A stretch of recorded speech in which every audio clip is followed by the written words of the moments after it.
हाय बच्चों, कैसे हो तुम लोग? I hope everybody is doing really good there. अभी कुछ दिन पहले क्या हुआ, यूपीएससी मेंस का पेपर खत्म हो गया। जीएस के पेपर मुझे उम्मीद है कि तुम लोगों ने देखे होंगे। अगर नहीं देखे हैं तो प्लीज मौका है, जाकर के पलट के देखो एक बार, तुम्हें ट्रेंड पता चलेगा, डिफिकल्टी लेवल पता चलेगा। ठीक है, अभी मैं एक खास थोड़ा सा पेपर की बात कर रहा हूं जो बहुत सारे लोगों के लिए फैसिनेटिंग हो सकता है, मुझे लगता है। पेपर जीएस पेपर 4 एथिक्स का जो पेपर है, उसको मैंने अभी उसका जब पेपर देखा तो मेरे दिमाग में कुछ बातें आई। तो मुझे लगा कि आओ एक बार जरा सा एथिक्स के पेपर का एक हल्का सा डिस्कशन कर लेते हैं। मैंने उसे अपने लैपटॉप पे यहाँ खोल लिया है और मैं कुछ कुछ पढ़ रहा हूं जो मेरा मन कर रहा है। ठीक है, आप लोग भी सुनते चलिए। मेरी उम्मीद है कि मैं उसे समझा ले जाऊंगा और उसके बारे में कुछ अच्छी बातें हम लोग शायद कर पाए। तो देखो, पहले तो जो इंस्ट्रक्शंस थे वो वही थे जो हर बार होते हैं। 12 क्वेश्चंस दिए गए थे, 2 सेक्शंस में डिवाइडेड थे। ठीक है, हिंदी और अंग्रेजी दोनों में थे ये। और मैं सजेस्ट करूंगा कि अगर तुम्हें इस पेपर को समझना है, खासकर वो लोग जो हिंदी और इंग्लिश दोनों भाषाओं में थोड़ा थोड़ा ज्ञान रखते हैं, वो दोनों सेक्शंस मतलब दोनों लैंग्वेजेस में पढ़ो। क्योंकि ट्रांसलेशन के समय जो है ना, ये तुम्हें अच्छे वो दे रहे हैं हिंट्स, एक शब्द को जब दूसरे में। क्योंकि देखो यहां पे एथिक्स, मोरालिटी, नैतिकता, मानवता, अच्छा क्या है बुरा क्या है, तो वो भाषा के जो ट्रांसलेशन होता है ना, उसमें तुम्हें काफी कुछ समझने को मिलता है, खासतौर पे केस स्टडीज में। तो मैं सलाह दूंगा कि अगर तुम्हें दोनों भाषाएं आ रही हैं, हिंदी और अंग्रेजी, तो बेटा पन्ना पलटने में घबराना मत, दोनों भाषा में पढ़ना बेटा बिटिया, मजा आएगा। आगे देखो, तो ये कह रहे हैं कि भैया देखो, आपको समय सीमा का ध्यान रखना है और गो है। ठीक है, आओ चलो शुरू करते हैं भाई। है तो अभी हम सेक्शन ए को देख रहे हैं, उसके कुछ ही क्वेश्चंस के बारे में बात करूंगा। मोस्टली शायद मुझे ऐसा लग रहा है कि मैं धीरे धीरे तुम्हें लेके बढ़ूंगा एक केस स्टडी की तरफ, वो डिस्कस कर दूंगा। ठीक है, बहुत ज्यादा लंबा वीडियो में नहीं करना चाहूंगा ये यार, शायद है। तो देखो, पहला क्वेश्चन इन्होंने दिया, फैसिनेटिंग है। वो कह रहे हैं कि इन द प्रेजेंट डिजिटल एज, जो अभी मौजूदा डिजिटल एज है, इसमें सोशल मीडिया ने क्रांति ला दी है आवर वे ऑफ कम्युनिकेशन में। Social media has revolutionised our way of communication and interaction. सही बात कह रहे हैं भाई ये। ठीक है, अभी कह क्या रहे हैं देखो, बहुत प्यारा क्वेश्चन है ये। However it has raised several ethical issues and challenges. Describe the key ethical dilemmas in this regard. Social media जो हम आप यूज कर रहे हैं, इसके क्या क्या एथिकल इश्यूज हैं। ठीक है, जैसे तुम्हारे दिमाग में कुछ एथिकल इश्यूज इसके आ रहे हैं सोशल मीडिया में। एक आ रहा है यार जो मेरे दिमाग में आ रहा है, देखो बस थोड़ा थोड़ा डिस्कस करूंगा, बहुत ज्यादा नहीं। मैंने बताया ना, मैं मोस्टली केस स्टडी देखना चाह रहा हूं, लेकिन हल्का हल्का बात इनके बारे में भी कर सकते हैं। एक बात देखो, एक बड़ा एथिकल डायलेमा है हमारी freedom of speech versus dilemma. हमेशा दो, जब तुम्हारे सामने कई संभावनाएं हैं, कॉन्फ्लिक्ट है, तो डायलेमा शब्द आता है, हमेशा ध्यान रखो। दुविधा, देखो हिंदी में क्या बोला है, दुविधाओं का वर्णन करिए। तो क्या दुविधाएं आ रही हैं, तो दुविधाएं हमेशा तुम्हें दो परस्पर विरोधी आइडियाज के तौर पे दिखानी होती हैं। तो क्या डायलेमा आ रहा है हमारे नजर में, देखो एक तो आ रहा है फ्रीडम ऑफ स्पीच, कि मेरा जो मन है वो मैं बोल सकता हूं, मुझे अधिकार मिला हुआ है, वर्सेस कुछ उस पे जो लिमिटेशंस हैं, जो हमारे कॉन्स्टिट्यूशन में भी मेंशन्ड है, कि भाई आप अगले के ऊपर झूठे आरोप नहीं लगा सकते, उसको डिफेम नहीं कर सकते, उसके चरित्र का हनन नहीं कर सकते बिना किसी बात के। समाज की, देश की सुरक्षा, अखंडता, इंटेग्रिटी, उसके विपरीत नहीं जा सकते हैं जब ऐसा कुछ लिखो। और साथ ही साथ डालो कि देखो अभी सुप्रीम कोर्ट के कुछ केसेस भी तो होते रहते हैं ना, उनका भी शायद जिक्र कर सकते हो। तो एक ये बड़ी दुविधा है हमारे सामने सोशल मीडिया को यूज करते समय। फिर दूसरी, प्रिवेसी, बनस्पत ट्रांसपेरेंसी। प्रिवेसी के नाम पर आप कितनी छूट दे सकते हैं किसी को? इस पर भी एक दुविधा है जो हम सब के दिमाग में है, रहती है, और इसका अभी भी हम लोग कोई बहुत अच्छा बैलेंस शायद तलाश रहे हैं, तलाश पाए नहीं है पूरी तरह से। तो एक तो ये प्रश्न था जो जिसको मुझे लगा कि मैं थोड़ा सा तुमसे बात कर सकता हूं, ठीक है। फिर एक दूसरा प्रश्न ये पूछ रहे हैं, देखो, और ये सारे 10 नंबर के प्रश्न हैं सेक्शन 1 में, ठीक है। कुछ कुछ और बेसिक क्वेश्चन है जो आई एम श्योर तुम अपने आप पढ़ना चाहोगे, पढ़ लेना। मैं उसी के बारे में बोलूंगा जहां मुझे लगता है कि मैं कुछ इंटरेस्टिंग इंसाइट दे पा रहा हूं। एक देखो दूसरा अगला ही प्रश्न है, constitutional morality is not a natural sentiment. मतलब संवैधानिक नैतिकता जो होती है वो बच्चा नेचुरल नहीं है, वो इन सीटू नहीं है। इन सीटू मतलब समझो ना, उसका ओरिजिन जो अंदर ही है, पहले से ही है। ये हमको जो है सामाजिक समाज में रहते रहते सिखाया जाता है कि संविधान भी एक चीज है, बाबा साहब अंबेडकर एक चीज है जिन्होंने ये चीजें बोली हैं, या अमेरिका के केस में देखोगे तो थॉमस जेफरसन एक इंसान है, 11 अमेंडमेंट्स एक्सेट्रा, ये सब पढ़ाया जाता है भाई उनके वहां। सो द पॉइंट इज, देखो ये क्या रहे हैं कि कॉन्स्टिट्यूशनल मोरालिटी एक स्वाभाविक मनोभाव नहीं है, सेंटिमेंट नहीं है, but it is a product of civil education and adherence of the rule of law. Examine the significance of constitutional morality for public servant. समझ रहे हो कि जो पब्लिक सर्वेंट है उसके जीवन में क्या महत्व है कॉन्स्टिट्यूशनल मोरालिटी का, ठीक है। इस तरह का भी इन्होंने कुछ कुछ बात की है। फिर एक प्रसिद्ध स्टेटमेंट और दिया है इन्होंने, देखो ये भी आई एम श्योर तुम लोग सुन रहे होंगे, आजकल न्यूज़पेपर्स में पढ़ा जा रहा है, काफी प्यारा पेपर बनाया है if you look at it. इन्होंने बोला है, एक इंसान का नाम दिया है कार्ल वॉन क्लॉसविट्ज, मैंने नहीं सुना था इनका नाम। तो इनका ऐसा कहना है कि war is a diplomacy by other means. War is a diplomacy by other means, Hindi में बोल रहे हैं युद्ध दूसरे माध्यमों से की जाने वाली एक कूटनीति है, कि डिप्लोमेसी का ही एक हिस्सा है युद्ध, ठीक है। और इसको हमें क्रिटिकली एनालाइज करना है। क्या तुम युद्ध को केवल ये कह सकते हो कि भाई हमारी डिप्लोमेसी का अगला लेवल है युद्ध, कि जब बातचीत खत्म हो जाती है तो हमें डिप्लोमेसी का नया चैनल है कि हम तुम्हारे पर युद्ध के माध्यम से प्रेशर डाल रहे हैं कि तुम हमारी बात मान लो। क्या युद्ध को इस तरह से देखना उचित है? यही तो हो रहा है आज की तारीख में, चाहे गाजा ले लो, चाहे यूक्रेन ले लो, चाहे अभी इंडिया पाकिस्तान का युद्ध ले लो। युद्ध जो है इसके कोई बहुत लॉन्ग टर्म स्ट्रेटेजिक गोल्स नहीं है, या कोई वैचारिक लड़ाई नहीं है, rather that it is simply a matter of diplomacy. Diplomacy का ही एक अंग है। क्या इस तरह से युद्ध को देखना, कहीं ना कहीं जो निर्दोष लोग मर रहे हैं,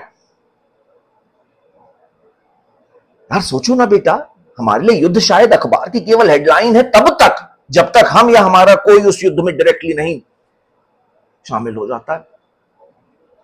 तो युद्ध को इस तरह से देखना कि भाई ठीक है, अब हम इस तरह से भी तुम्हारे ऊपर प्रेशर बढ़ा रहे हैं, बातचीत नाकाम हो रही है, तो ये शायद गलत है। युद्ध is a matter of life and death and it should be, यार वायलेंस, यार it should be a matter of last resort. ये मर जाएंगे या मार देंगे, उसके पहले अगर आप युद्ध किसी भी हालात में कर रहे हैं, राजनीतिक वजहों से, आर्थिक वजहों से, धार्मिक वजहों से, तो ये तो बिल्कुल ही गलत है ना यार। एथिक्स का पेपर पढ़ रहे हो, सोचो यार, मतलब है, समझ रहे हो ना भाई। अच्छा देखो फिर आगे कुछ बात इन्होंने करी है,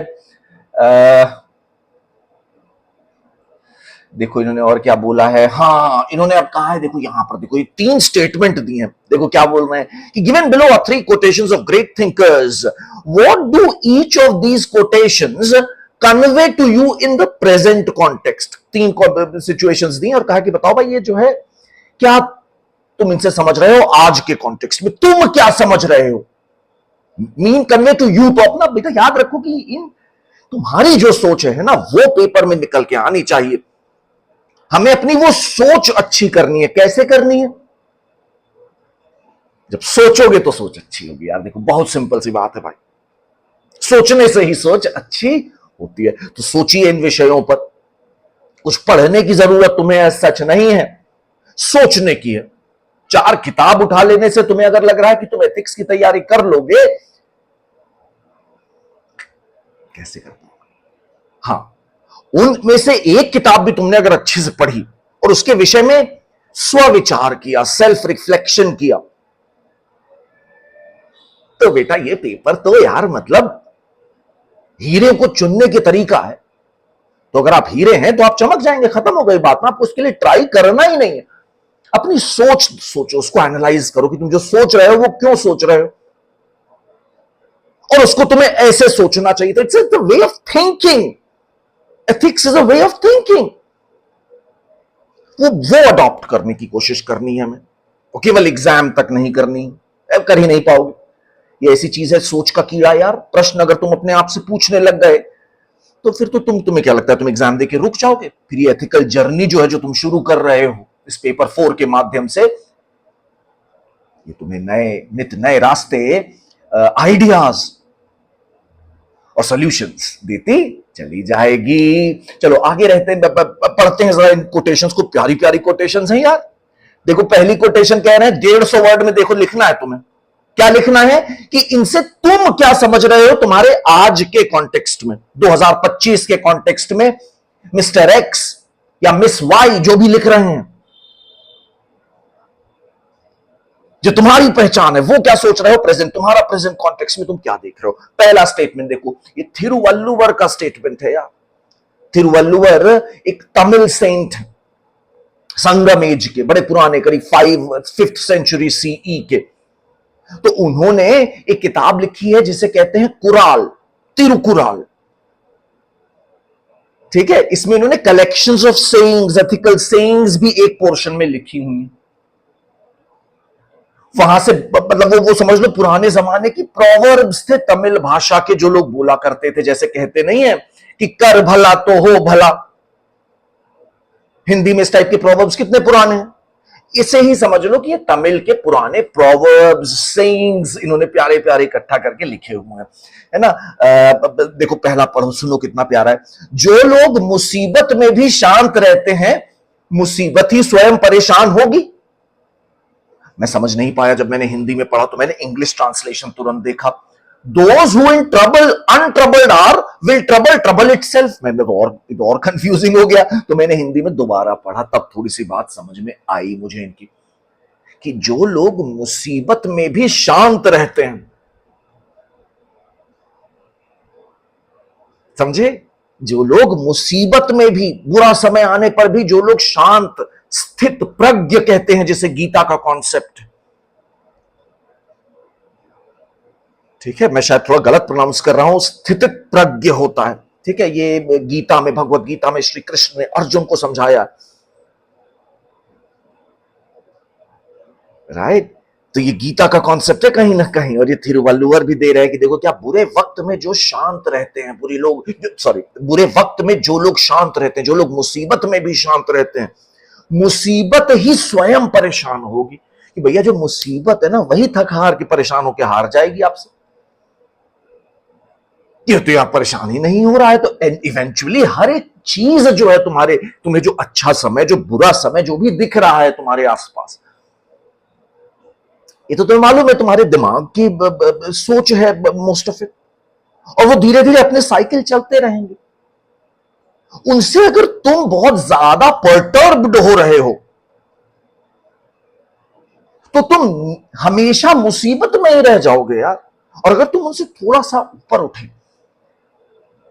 तो तुम्हें क्या कहना चाहिए मुझे, बहुत ज्यादा तो यार इतना, मतलब मैं भी क्या ही ज्ञान दे दूं तुम्हें, है ना। But you get the point, right. क्योंकि थोड़ा सा अगर हम लोग उठ के देख पाते हैं अपनी सिचुएशन को, then we realize कि we should smile probably, right, we should smile probably, right। तो ये एक अच्छा स्टेटमेंट लगा मुझे, लगा मैं तुम्हें थोड़ा सा बता दूं इस बारे में। अब देखो दूसरा स्टेटमेंट क्या दे रहे हैं ना, 3 स्टेटमेंट देने हैं महान थिंकरों के। अगला थिंकर है विलियम जोन्स। और देखो अंग्रेजी में लिखा है बदमाशों ने विलियम जेम्स, ये देखो ये मतलब क्या कहें इसको हम, बोलो, है ना? ऐसी गलतियां, क्या त्रुटियां ऐसी होनी चाहिए? नहीं होनी चाहिए यार। तो पता नहीं ये किसकी बात कर रहे हैं, मुझे आइडिया नहीं है। विलियम जोन्स तो एक है इंसान भाई, देखा होगा तुम लोगों ने, हिस्ट्री में पढ़ा होगा, एशियाटिक सोसाइटी वाले, बट ये नीचे विलियम जेम्स भी लिख दे रहे हैं, तो आई रियली डोंट नो कि भाई यूपीएससी क्या कहना चाह रहा है इसमें, तो उसको जाने देते हैं। ये बात यहां पे देखो, एक बात बड़ी इंपॉर्टेंट बात निकल के आती है कि ये इंपॉर्टेंट नहीं है कि तुम इस थिंकर के बारे में कितना जान रहे हो, उसको लेकर के बहुत ज्यादा परेशान मत होने लगना कि मुझे कोटेशन और कोटेशन के थिंकर रटने पड़ रहे हैं। नहीं नहीं भाई, पागल हो क्या? नहीं जानते हो तो कोई बात नहीं, तब भी लिखोगे प्यारा सा, जो उसकी थॉट को समझो। ठीक है, देखो क्या कह रहे हैं, the greatest discovery of my generation is that a human being can alter his life by altering his attitude. ये तो अभी देखो, ये देखो वही वाली तो बातें हैं यार, एथिक्स में कोई चैप्टर है ही नहीं। जब बुक नहीं हो सकती, चैप्टर ये सब नहीं हो सकते बेटा, तो अपने दिमाग से ये संकीर्ण सोच और पर्सपेक्टिव हटाना है हमें कि एथिक्स का एक सिलेबस है, एथिक्स का एक कोर्स है। एथिक्स एक एटीट्यूड है, एक सोच है। तो देखो क्या कह रहे हैं कि हमारे जनरेशन की सबसे बड़ी जो खोज रही है मेरी पीढ़ी की, वो ये रही है कि मनुष्य अपना दृष्टिकोण बदलकर, अंग्रेजी में कह रहे हैं अपना एटीट्यूड ऑल्टर करके, और हिंदी में दृष्टिकोण यानी पर्सपेक्टिव बोल रहे हैं, कि अपना पर्सपेक्टिव बदलकर आप अपना जीवन बदल सकते हैं, अपनी रियलिटी बदल सकते हैं। अब मैं इसके बारे में कुछ भी ज्यादा नहीं बोलूंगा, तुम लोग खुद समझदार इंसान हो, अपने आप इन चीजों पे विचार करो बेटा ना, मेरे को इसका फिक्स्ड आंसर है ही नहीं यार। ठीक है, अब देखो ये क्या कह रहे हैं, एक और महान थिंकर अब की बार इन्होंने चुना है, स्वामी विवेकानंद, जिनको आप भी जानते हैं, हम भी जानते हैं। ठीक है, तो स्वामी विवेकानंद का क्या स्टेटमेंट है, देखो बहुत प्यारा है, बहुत ही प्यारा है यार, खूबसूरत स्टेटमेंट है। The strength of a society is not in its laws but in the morality of its people. कि एक समाज की शक्ति उसके कानूनों में नहीं है। बना लो कानून तुम 76 तरह के, बना लो दुनिया का सबसे बड़ा कॉन्स्टिट्यूशन, बना लो बड़ी सी आईपीसी, बना लो भारतीय न्याय संहिता, जितने भी शक्तिशाली तुम कानून बना दो, चाहे टाडा, चाहे एमको का, चाहे जो भी तुम्हारे दिमाग में आते हो, इमरजेंसी में जो इंदिरा गांधी लेके आई, मीसा और सार्फेसाई, दे दो तुम क्या कहते हैं किसी को भी मौत की सजा। इन सब से एक समाज स्ट्रांग नहीं होता है, स्ट्रेंथ उसको नहीं आती है, बल्कि किससे आती है? कितना सिंपल सॉल्यूशन है, हमारे आप की मोरालिटी से, हमारे आप की अच्छे और बुरे में पहचान करने की ताकत से। मैं कुछ नहीं समझा सकता, तुम लोग खुद समझदार लोग हो यार। ये वाक्य अपने आप में पूरी कहानी बोल गया तुम्हारे सामने, स्वामी विवेकानंद का स्टेटमेंट है ये। कानूनों से हमारे समाज को शक्ति नहीं मिलती है, हमारे और आपकी नैतिक व्यवहार से, नैतिक सोच से, अच्छे और बुरे में अंतर पहचानने से, इंडिविजुअल की मोरालिटी से, मोरालिटी जो लोगों की, वहां के जन समुदाय की मोरालिटी है। अगर जन समुदाय को लग रहा है, you get the point, right? You get the point. I'm sure all of you can think of a lot of examples on this line. Example भी देने की कोशिश करो कि हम, अगर आप में से किसी को भी लग रहा है कि हम अनैतिक रहेंगे, कानून बहुत स्ट्रांग रहेगा, हम तो भाई रिश्वत देते रहेंगे, हम तो रिश्वत लेते रहेंगे, कानून में हमने सजा दे रखी है कि हम भैया रिश्वत लेने वाले को, तो उससे वो समाज में स्ट्रेंथ नहीं आएगी। और आज शायद उसी वीकनेस का नतीजा है कि हम देख रहे हैं कि हमारे देश के लोग अमेरिका में जाकर के चोरी करते हुए पकड़े जा रहे हैं।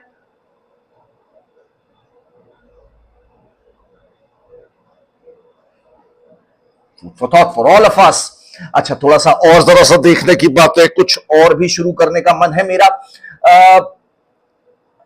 फिर एक देखो रीजन कि भाई सिविल सर्वेंट के लिए रीजन और क्रिटिकल थिंकिंग तो इंपॉर्टेंट ही है, एक एथिकल फ्रेमवर्क भी जरूरी है। इस पर एक प्रश्न दिया है इन्होंने 4थे नंबर का। मैं उस पर अभी बहुत ज्यादा बोलने के मूड में नहीं हूं, बट आई एम श्योर तुम लोग अगर ध्यान से पढ़ोगे तो इसके बारे में कुछ समझ जाओगे। एक अगला प्रश्न देखो जरा सा, ये भी गजब का क्वेश्चन है यार, है ना? जानते हो क्या है? सुनो, 4th बी क्वेश्चन है ये, 150 नंबर, 150 शब्द का 10 नंबर का। What are the major teachings of Mahavir and explain their role, explain their relevance in the contemporary world। भैया रे भैया, महावीर की क्या मेजर टीचिंग्स है, क्या फिलॉसफी है उनकी, और वो कैसे आज के कॉन्टेक्स्ट में बहुत महत्वपूर्ण हो सकती है, क्या जरूरत है उनकी भाई, समकालीन विश्व में उनकी प्रासंगिकता स्पष्ट करिए। खूबसूरत स्टेटमेंट। यहां पे तुम्हें मालूम होना चाहिए कि महावीर की का जो दर्शन है वो बहुत जबरदस्त है भैया, बहुत जबरदस्त है बहना। जानते हो उसमें क्या है? उसमें है अनेकांतवाद, उसमें है स्यादवाद। जाकर के पढ़ना, मैं घंटा समझा पाऊंगा। पढ़ना। अनेकांतवाद का बेसिक मतलब ये होता है कि भाई किसी भी चीज को, किसी भी सिचुएशन को देखने का कोई एक ही फिक्स्ड ऑब्जेक्टिव सत्य वाला नजरिया नहीं है,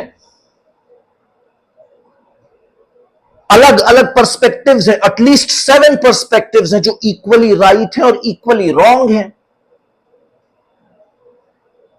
इनको पार्शियल ट्रूथ बोला था। तो ये बात तुम्हें मालूम होनी चाहिए। और देखो कंटेम्प्रेरी वर्ल्ड में अगर इसकी प्रासंगिकता नहीं है तो किसकी है? आज की तारीख में जब हम सब अपनी अपनी ओपिनियन का झंडा लेकर के एक दूसरे को डंडा मार रहे हैं, कि नहीं मार रहे हैं? हम में से किसी को क्या ये बात एहसास हो रही है कि बेटा हम सब केवल पर्सपेक्टिव हम भी थोड़े सही हैं, हम भी थोड़े गलत हैं, अगला भी थोड़ा सही है, थोड़ा गलत है। अगर ये बात हम अपने दिमाग में ले आ पाए हम सब, तो सोचो कितना प्यार, कितनी मोहब्बत, कितना सौहार्द एक बार हम लोग को आसपास देखने को मिलेगा। और केवल इंडिया की बात नहीं कर रहा हूं, ग्लोबली बात कर रहा हूं बेटा। इतने सारे जो कॉन्फ्लिक्ट अभी मैंने थोड़ी देर पहले भी बोले, सोचो ना क्या है कर रहे हैं हम लोग, बस यही तो कर रहे हैं ना कि मैं सही हूं बाकी सब गलत। ये सोच ही तो आज हमारे पतन का कारण बन रही है। तो ये क्या कहते थे महावीर कि we need to rise from these perspectives because they all are equally right and equally wrong, nobody has the complete grasp। और जब तुम इनसे ऊपर उठ के आओगे तो तुम बनोगे कैवल्य ज्ञानी, तुम्हें कैवल्य ज्ञान होगा। तो अगर हम लोग कुछ ऐसा कैवल्य का के भी समझ में अगर हमें आने लगा तो सोचो ना तुम आसपास कितना एक शायद एक पॉजिटिव इन्फ्लुएंस दे सकते हो, rather than getting involved in these hectic debates about whether Russia is right or whether Ukraine is right or whether Gazans are right or whether the Israelis are right। We need to just take a deep breath, all of us। India सही है या पाकिस्तान सही है? तो इतना तैश खाने से पहले हम लोग को शायद ये रियलाइज कर लेना चाहिए कि हम सब बराबर मात्रा में सही और गलत दोनों हैं। ताली एक हाथ से बजा के दिखा देना, गाल नहीं। ये नहीं कि अब वो एक कंटाप मार दी और कहे कि लो बेटा बज गई ताली एक हाथ से, वो वाला जोक नहीं मैं कह रहा हूं। केवल एक हाथ से ताली बजाओ बिना किसी दूसरे सरफेस के, तो दिखा दो हमें, तो कोच तो चाहिए ना। तो इसलिए ये भी एक महावीर का जो थॉट है वो आई थिंक बहुत ज्यादा रेलेवेंट है आज के जीवन शैली में। Right from our fights which are happening in for the parking spots to the issue of Israel and Ukraine and Kashmir, सब लड़ाइयों में महावीर का उपयोग करके हम और आप कर सकते हैं, शांति से बैठ सकते हैं। ठीक है भाई? ठीक है, देखो अगला स्टेटमेंट पढ़ दे रहा हूं तुम्हारे लिए, पता नहीं क्या बोल पाऊंगा लेकिन हाँ पढ़ देता हूं।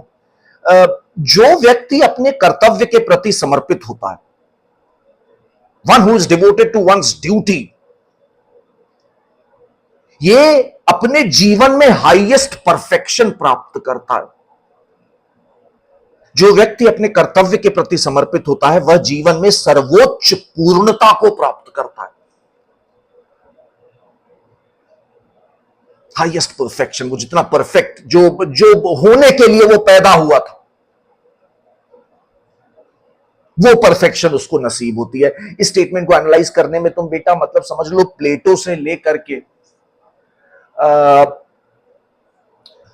इमानुएल कांत तक कई सारे लोगों का इस्तेमाल कर सकते हो, वो मैं तुम्हारे ऊपर छोड़ूंगा। लेकिन इन सबको समझना, देखो याद रखो इस पेपर में ये मत समझ के चलो कि तुमको कांत भी चाहिए, ये भी चाहिए, वो भी चाहिए, सब कुछ चाहिए थोड़ा सा, लेकिन वो सोच, जब तुम वो सोचना सीख जाओगे तो इस बात से बहुत ज्यादा फर्क नहीं पड़ने वाला कि वो कांत कह रहे थे कि उमाकांत कह रहे थे।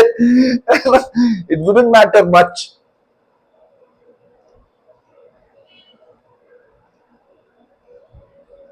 समझे ना, क्योंकि भाई सच बात तो कई लोगों ने कही है, अच्छी बातें तो बहुत सारे लोगों ने बोली है, राइट?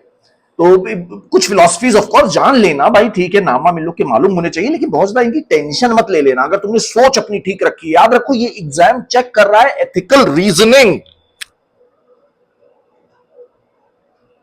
कि तुम एथिकल डायलेमा के मौके पर अपना सोच विचार लगा पाते हो या नहीं। ठीक है, तो उन्होंने ये स्टेटमेंट दिया और कह रहे हैं कि analyse this statement with reference to sense of responsibility and personal fulfilment as a civil servant. ठीक है, अगर आप अपने कर्तव्य का पालन करेंगे, पूरे भक्ति भाव से करेंगे, तो आपके जो एक सिविल सर्वेंट का आपका जो करियर है उसमें भी आपको एक फुलफिलमेंट मिलेगी। कैसे मिलेगी उसके बारे में कुछ कुछ बातें करनी है भाई, कर लेना अपने हिसाब से यार। अच्छा ठीक है। फिर इन्होंने एक दो और ऐसे ही प्रश्न पूछे हैं जो मुझे बहुत ज्यादा पसंद नहीं आए हैं, ठीक ही ठाक हैं, मतलब वो ज्ञान देने वाले हैं बस। ठीक है, कि भाई रेगुलेटर की जगह फेलिसिटेटर होना चाहिए, ये सब तो तुम अपने आप कर सकते हो, इसमें ऐसा कुछ बहुत ज्यादा मुझे लगा नहीं। फिर ये कह रहे हैं कि भाई देखो एक एथिकल वर्क कल्चर के लिए कोड ऑफ एथिक्स होना चाहिए हर ऑर्गेनाइजेशन में। ठीक है, और तुम कैसे इसको अडॉप्ट करोगे वर्क प्लेस में, इस तरह की कुछ बात इन्होंने करी है। अभी मेरे दिमाग में इस विषय पर कुछ बहुत ज्यादा बोलने को है नहीं, लेकिन मुझे लगता है कि अगर तुम लोग इस विषय पर जरा सा भी थोड़ा सा भी रिसर्च करोगे कि भाई code of ethics in public organisations, तो तुमको 3-4 अच्छे पॉइंट मिल जाएंगे और उनको डाल सकते हो। अगर मेरा मन करेगा तो किसी ना किसी वीडियो में मैं इस पर भी चर्चा करने की कोशिश शायद मौका मिला तो करो। ठीक है, अच्छा फिर ये कह रहे हैं कि आईएमएफ ने अभी अभी हमको जो है वो बना दिया है 4th लार्जेस्ट इकोनॉमी, लेकिन अभी भी बहुत सारे फंड्स जो हैं वो अंडर यूटिलाइज्ड पड़े रहते हैं, तो उनको हम कैसे कि उनकी लीकेज ना हो और भारत जल्दी ही तीसरी सबसे बड़ी इकोनॉमी बने, तो इसके लिए आप क्या क्या रिकमेंड करेंगे? इस विषय पर भी मेरे पास बहुत ज्यादा ऐसा कुछ बोलने का है नहीं फिलहाल। अब हम लोग आ जाते हैं सेक्शन बी पर। सेक्शन बी, जहां पर हम बात करने वाले हैं जो पहला केस स्टडी दिया गया है क्वेश्चन नंबर 7 उसका। ठीक है, आओ भाई देखते हैं ये क्या कहना चाह रहे हैं, जरा सा समझना।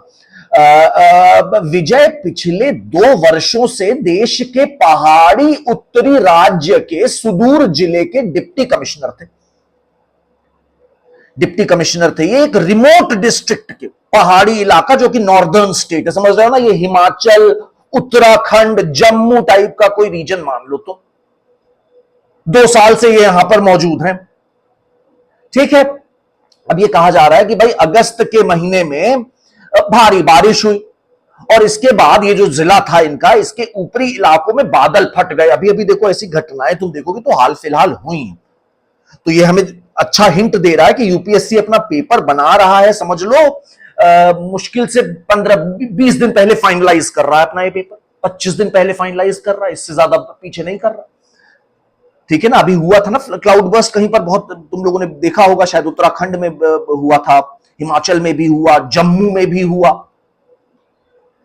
ठीक है, तो पूरे राज्य में काफी ज्यादा जो है क्या कहते हैं, जो खासकर प्रभावित जिला है उसमें बाहरी क्षति हुई, मतलब बाकी डिस्ट्रिक्ट आसपास के में भी हुई है, लेकिन आपका जो जिला है उसमें भारी क्षति हुई।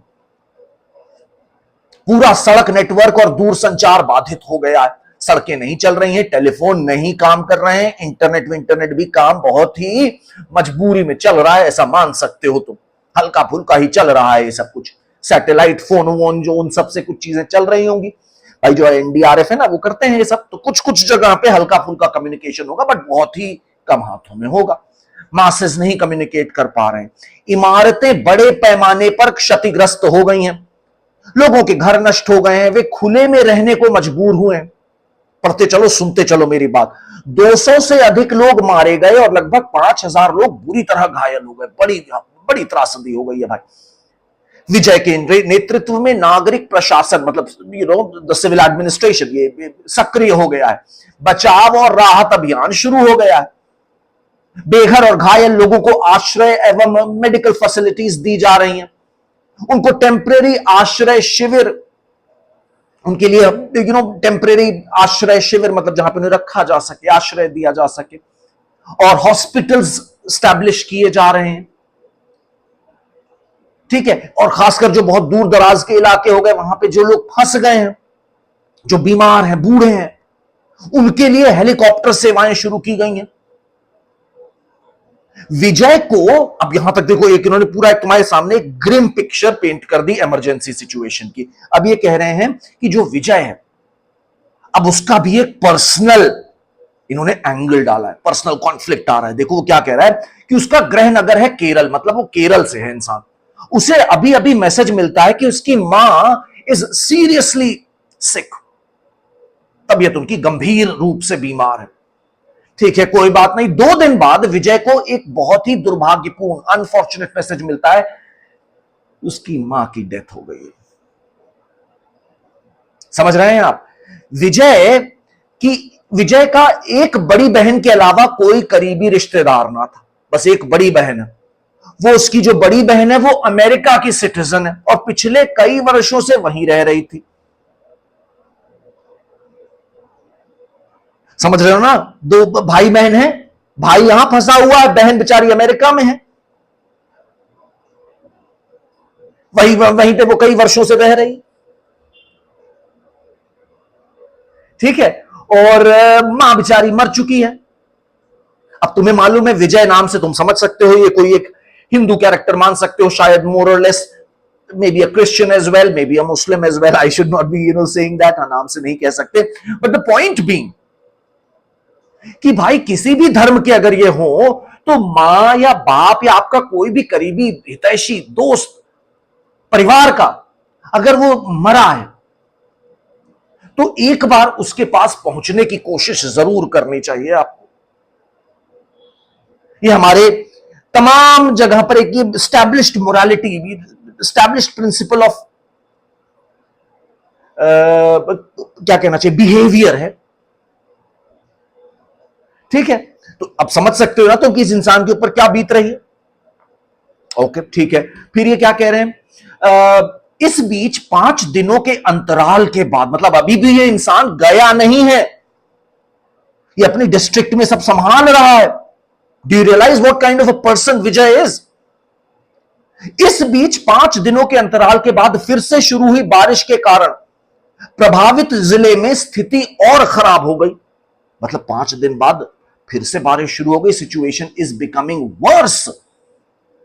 वहीं विजय के मोबाइल पर अपने गृह नगर, मतलब होम टाउन से मां के का अंतिम संस्कार करने के लिए जल्द से जल्द पहुंचने के लगातार संदेश आ रहे हैं। होता है हिंदुओं में 13 दिन का होता है, शायद 13वें दिन करते हैं उसका एंटायर थिंग, जो 13वीं होती है। और यहां पर तो कह रहे हैं कि उसका अंतिम संस्कार करने के लिए जो रिचुअल्स करने हैं, उसके लिए जल्द से जल्द पहुंचने के लगातार संदेश उनके पास आ रहे हैं। विजय के पास कौन से विकल्प उपलब्ध हैं? विजय के पास कौन से विकल्प उपलब्ध हैं? पहला विकल्प कि वो सब कुछ छोड़ के जो उसके डिस्ट्रिक्ट में सारा काम हो रहा है उसके नेतृत्व में, वो छोड़ के अपनी मां के पास जाए। ये उसकी मॉरल ड्यूटी है कहीं ना कहीं। मां का अंतिम संस्कार करे। अगर वो ये नियम, अगर वो ये ऑप्शन लेता है, तो उसे पहला प्रश्न जो पूछना होगा अपने आप से, वो क्या पूछना होगा बताओ? कि मेरे जाने के बाद यहां पे कौन इस सिचुएशन को संभालेगा? क्या कोई ऐसा इंसान है मेरी टीम में जो इतना केपेबल है कि वो यहां पर बैठ करके कुछ दिन के लिए, 2 दिन के लिए, 1 दिन के लिए ये सिचुएशन को संभाल सकता है कि उतनी देर में जाकर के मैं अपनी मां का क्रिया अंतिम संस्कार करके आ पाऊं? इस दौरान वो ये भी इंश्योर करेगा कि उसका फोन पूरे टाइम उसके साथ अवेलेबल हो, या सैटेलाइट फोन, जो भी उसके पास टेक्नोलॉजी हो, उससे वो पूरे टाइम अपने सेकंड इन कमांड के टच में रहे, और भी कुछ इंपॉर्टेंट टच पॉइंट्स जो हो उनसे संपर्क में रहे लगातार, और जाकर के वहां पर अपनी मां के अंतिम संस्कार का भी पूरा जो उसका एक सामाजिक रोल है वो भी पूरा करे, और एक जो उसका प्रशासनिक रोल है वो भी पूरा करे, और जितनी जल्दी हो सके वो करके। अब तो देखो flights and all everything, I am sure you guys agree right, सुबह जाके शाम तक या अगले दिन अर्ली मॉर्निंग तक लौटा जा सकता है। ठीक है, ये अच्छा, ये सुनने में तो अच्छा लग रहा है ये बात, बट कहीं ना कहीं ये भी तो सोचो, मान लो सिचुएशन बहुत खराब है, तुम्हारी टीम में ऐसा कोई सीनियर इंसान नहीं है, ये है एथिकल रीजनिंग जो तुमने अब करी। बात समझे? विजय की टीम के बारे में तुम्हें नहीं मालूम है, लेकिन तुम सोच पा रहे हो इन सिचुएशंस को। This is what you have to convince these ethics question paper setters, कि तुम सोच पा रहे हो कि हाँ भाई ये चीजें ऐसे ऐसे रिलेटेड हैं। तो मान लो भाई तुम्हारी टीम में कोई सीनियर अधिकारी नहीं है, किसी के पास इतना कैलिबर नहीं है, फ्लाइटें भी कैंसिल हो गई हैं, मौसम खराब है भाई, फ्लाइटें भी नहीं उड़ रही हैं, तुम्हें जाने में कम से कम 3 दिन लगेगा, और सिचुएशन बहुत खराब।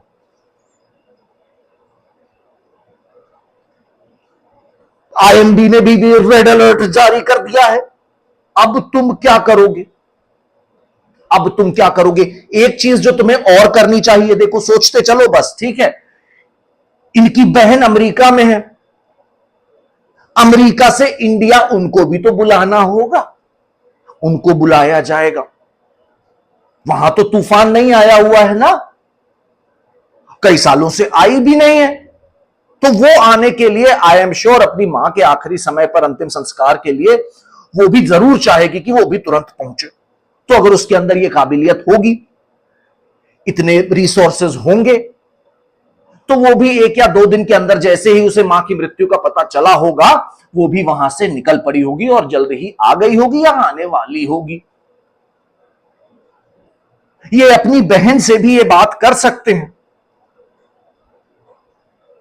कर सकते हैं कि नहीं कर सकते हैं? यही तो है रक्षाबंधन, एक दूसरे की रक्षा करना, एक दूसरे को सही कार्य करवाना। तो अगर ये अपनी बहन को बोलेंगे कि यहां पर हम नहीं आ पा रहे हैं, यहां पर कितने सारे लोगों की जान जोखिम में है इस समय, तो क्या सोचो, जो लड़का यहां पे 5 दिन से बैठा है, उसकी बहन की भी तो कुछ अच्छी सोच होगी, इन दोनों का आपस की कॉमरेडरी होगी।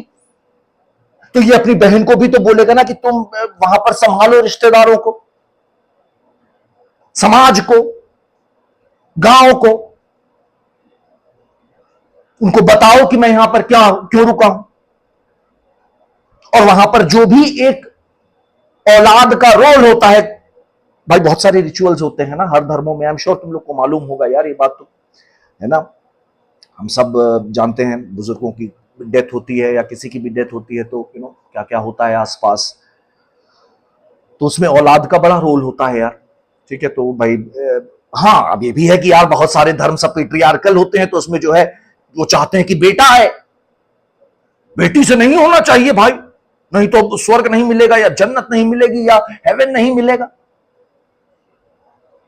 तो अब हमको ये भी समझना है कि यार अब समाज में धीरे धीरे बदलाव आ रहा है कि नहीं आ रहा है यार? बताओ भाई, इस टॉपिक पे तो मुझे लगता है कि पिछले 1 दशक में ठीक ठाक पिक्चरें भी बनी हुई हैं कि नहीं बनी हुई हैं? कि जब एक स्त्री ने, एक महिला ने अपने पिता का अंतिम संस्कार किया जरूरत पड़ने पर, है ना। और खासकर भाई जब इतने महत्वपूर्ण पद पे फंसा हुआ है, अगर मान लो ये सोचो, अगर इसको ऐसे सोचो कि मान लो विजय की जगह यहां पे विजय की बहन होती इस जिले की डिप्टी कमिश्नर, और विजय होता अमेरिका में, तो मां का देहांत होता तो विजय अमेरिका से आता, अगर बहन ना आ पा रही होती इन वजहों से इस ग्रिम सिचुएशन में, तो क्या उसका भाई उसको सपोर्ट करता कि नहीं करता कि ठीक है बहन तुम मत परेशान हो, मैं यहां पे संभालूंगा, मैं लोगों को बताऊंगा, तुम घबराओ नहीं। ठीक है, तो चीज को ऐसे थोड़ा सा क्लियर हेडेड होकर सोचना है तुम्हें। आई एम श्योर मैं भी कुछ पॉइंट्स मिस कर रहा हूं, अगर तुम्हें लगता है कि मैं कोई पॉइंट मिस कर रहा हूं तो प्लीज प्लीज प्लीज उनको जो है कमेंट सेक्शन में जरूर डाल के मुझे बताओ। आई वुड लव टू सी कि हाँ मेरे क्या ब्लाइंड विजन में ब्लाइंड स्पॉट्स आ रहे हैं। ठीक है, तो देखो ये, अच्छा विजय की देखो, तो हमारे पास पूछा क्या विजय के पास कौन से विकल्प उपलब्ध है। ठीक है, मैंने 2-3 विकल्प तुम्हारे सामने रखे शायद अपने डिस्कशन में। फिर देखो विजय को किन नैतिक दुविधाओं का सामना करना पड़ रहा है, ये भी शायद मैं तुम्हें थोड़ा थोड़ा बता पाया कि उसकी भाई फैमिली का में जो उसका एक वो है रिस्पॉन्सिबिलिटी वर्सेस जो उसका एक सिविल सर्विसेज एथिक्स है, जो उसका एक ओथ उसने लिया कि वो पब्लिक सर्विस करेगा।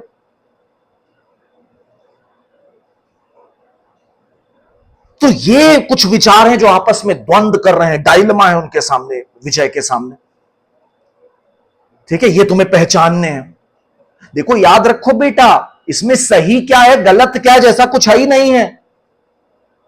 गलत केवल एक चीज हो सकती है कि वो उठे और वहां पे जो जो गांव वाले हैं उनको भी मार दे और उसके बाद अपनी मां के पास भी ना जाए। Probably that's one thing which you can say that this is definitely not done and wrong, right? Otherwise, I think pretty much everyone can have the way of looking at things and reasoning, isn't it? Right? Okay. तो ये थी कुछ विजय की कुछ नैतिक दुविधाएं, भाई मान सकते हो।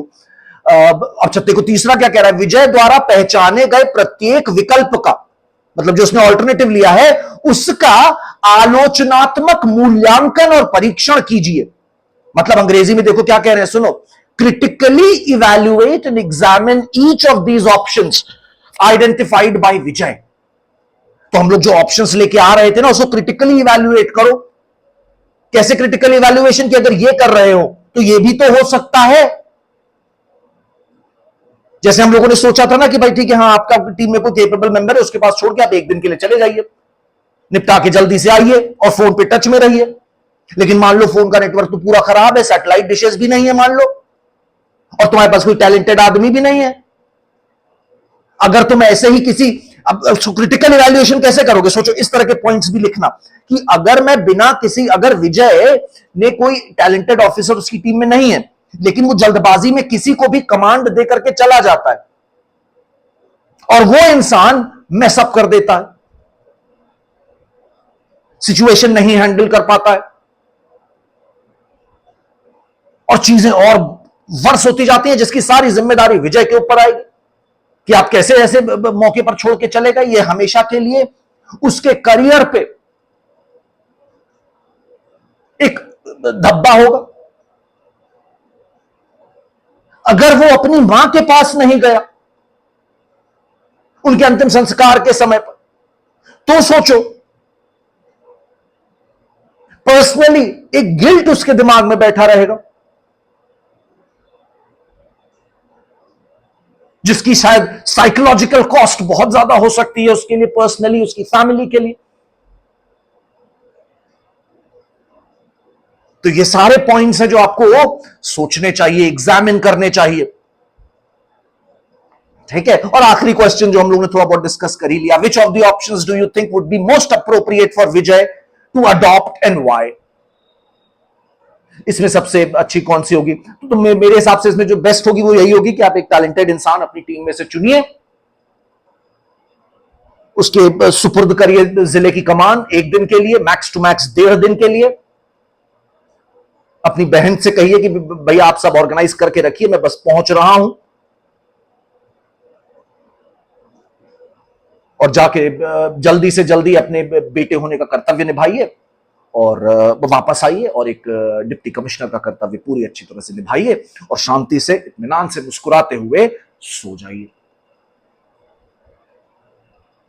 और अगर ये नहीं कर पा रहे हैं तो मुझे लगता है कि इफ पुश कम्स टू शव, कोई ऑप्शन नहीं बच रहा है, तो शायद विजय को अंतिम संस्कार अपनी बहन को करने देना चाहिए और खुद जिले की कमान को संभाले रखना चाहिए। आई नो, देखो यार, एक बात ध्यान रखो, मैं पहले भी शायद कह चुका हूं, फिर कह रहा हूं कि एथिक्स दूर से कुछ और होते हैं, पास से कुछ और। असल मायने में अगर मैं विजय हूं इस समय, तो मैं कैसा रिएक्शन दूंगा ये मैं नहीं बता सकता। ये किताबी बातें एक बार बोल के वीडियो बना देना is a different thing, but क्या सही मायने में अगर हम जब विजय के शूज में होंगे तो हम ये कर पाएंगे? Nobody knows. लेकिन यूपीएससी ये चाहता है कि तुम्हारे पास ये सोचने का कम से कम एक फ्रेमवर्क तो है। अगर फ्रेमवर्क है, अगर तुम सोच रहे हो बच्चा, तो कल को जब तुम विजय की जगह पे आओगे या विजय से भी कठिन जगह पर पहुंचोगे, अपने जीवन में पहुंचोगे, मुसीबत तो आती है ना, तो जब पहुंचोगे तो तुम उस सोचने की अपनी कैपेसिटी से उस समय भी एक क्लियर हेडेड चॉइस बना पाओगे। God bless you, it's a wonderful paper, keep working on it, see you.